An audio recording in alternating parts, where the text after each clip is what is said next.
Chers amis, bonjour. Nous lisons aujourd'hui dans l'Épître aux Colossiens, au chapitre 4, les versets 2 à 4. Persévérez dans la prière, veillez-y avec action de grâce.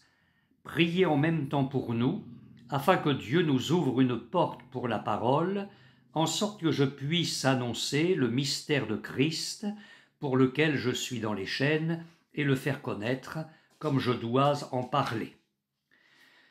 L'apôtre Paul n'avait pas honte de demander à ses amis de prier pour lui. Bien qu'il fût apôtre, il avait besoin d'être soutenu par la prière, tant pour lui-même que pour son ministère. Si un chrétien comme Paul ressentait le besoin d'être soutenu par la prière, à combien plus forte raison, vous et moi avons besoin de cette aide spirituelle. Dans les 3 versets que nous venons de lire, Paul décrit les caractéristiques d'une vie de prière satisfaisante et spirituelle. Tout d'abord, la prière doit être fidèle. Persévérer dans la prière, écrit Paul. La version Parole vivante traduit « Maintenez avec persévérance l'habitude de prier ». Donc, Épître aux Colossiens, chapitre 4, verset 2. Alors, cela veut dire « Soyez constants dans la prière, n'abandonnez pas, soyez assidus ». L'Église primitive priait de cette façon-là. La Bible dit en effet qu'après l'ascension de notre Seigneur Jésus-Christ, tous d'un commun accord persévéraient dans la prière avec les femmes et Marie, mère de Jésus, et avec les frères de Jésus. Actes des Apôtres, chapitre 1er, verset 14. Et encore, après que les disciples aient été baptisés du Saint-Esprit et que 3000 personnes environ se soient converties au Seigneur, ils persévéraient dans l'enseignement des apôtres, dans la communion fraternelle, dans la fraction du pain et dans les prières. Actes des Apôtres, chapitre 2, verset 42.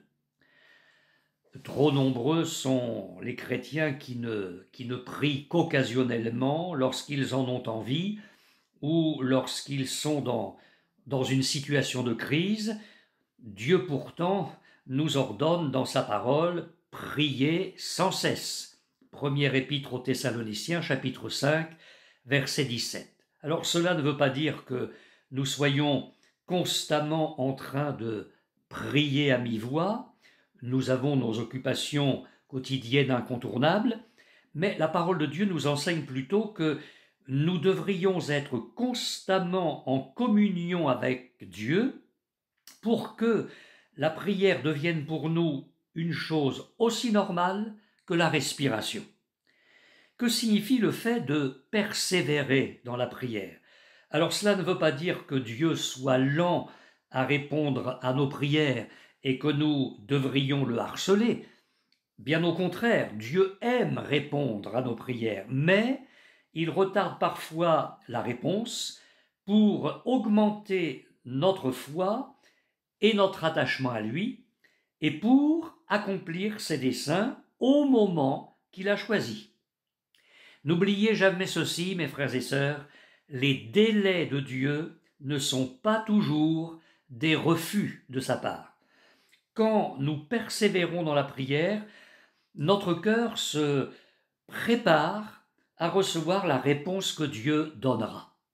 Ainsi, nous croissons dans la grâce avant même d'obtenir la réponse de Dieu. La prière doit donc être fidèle. Elle doit être aussi vigilante. Nous devons être éveillés et alertes quand nous prions. Dans notre texte, il est écrit « Persévérez dans la prière, veillez-y ». L'expression « veiller et prier » est souvent utilisée dans la Bible. Elle le fut pour la première fois quand Néhémie reconstruisait les murs et les portes de Jérusalem. Il dit « Nous avons prié notre Dieu, et à cause d'eux, les ennemis, nous avons établi une garde jour et nuit pour nous défendre contre leurs attaques. » Livre de Néhémie, chapitre 4, verset 9. Jésus enseigna ses disciples dans les mêmes termes. Prenez garde, veillez et priez. Marc chapitre 13, verset 33. Et encore, veillez et priez, afin que vous ne tombiez pas en tentation. L'esprit est bien disposé, mais la chair est faible. Marc chapitre 14, verset 38. L'apôtre Paul écrit dans sa lettre aux Éphésiens: « Faites en tout temps par l'Esprit toutes sortes de prières et de supplications, veillez à cela avec une entière persévérance. » Éphésiens chapitre 6, verset 18. Mes amis, une prière somnolente et indifférente n'a aucune puissance. S'il n'y a pas de feu sur l'autel, l'encens ne s'élève pas vers Dieu. Le psalmiste disait à l'Éternel: « Que ma prière soit devant ta face comme l'encens. » Psaume 141, verset 2. Une prière authentique requiert de l'énergie spirituelle et une vigilance qui ne peuvent venir que du Saint-Esprit. Les prières routinières ne sont pas exaucées. La prière doit être fidèle et vigilante. Elle doit également être reconnaissante. Notre texte dit en effet: « Veillez-y avec action de grâce. » Colossiens chapitre 4, verset 2. La reconnaissance, c'est l'ingrédient essentiel d'une vie de prière réussie.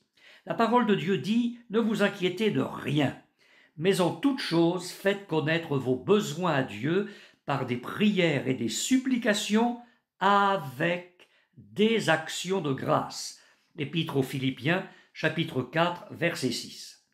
Si nous ne faisons que demander, et si nous ne remercions jamais Dieu pour les exaucements et les dons reçus, alors nous faisons preuve d'une profonde ingratitude. Une reconnaissance sincère est l'une des meilleures façons de mettre de la ferveur dans nos prières. Il y a toujours tant de choses pour lesquelles nous pouvons être reconnaissants. Vous pourrez remarquer dans cette lettre aux Colossiens que Paul met l'accent sur la reconnaissance, quand bien même il était prisonnier des Romains. Nous rendons grâce à Dieu le Père de notre Seigneur Jésus-Christ, et nous ne cessons de prier pour vous. Épître aux Colossiens chapitre 1er verset 3. Rendez grâce au Père qui vous a rendu capable d'avoir part à l'héritage des saints dans la lumière. Chapitre 1er verset 12. Et que la paix de Christ, à laquelle vous avez été appelés pour former un seul corps, règne dans vos cœurs, et soyez reconnaissants. Chapitre 3, verset 15. Et quoi que vous fassiez en parole ou en œuvre, faites tout au nom du Seigneur Jésus, en rendant par lui des actions de grâce à Dieu le Père. Chapitre 3, verset 17. Et enfin, persévérez dans la prière, veillez-y avec action de grâce. Chapitre 4, verset 2.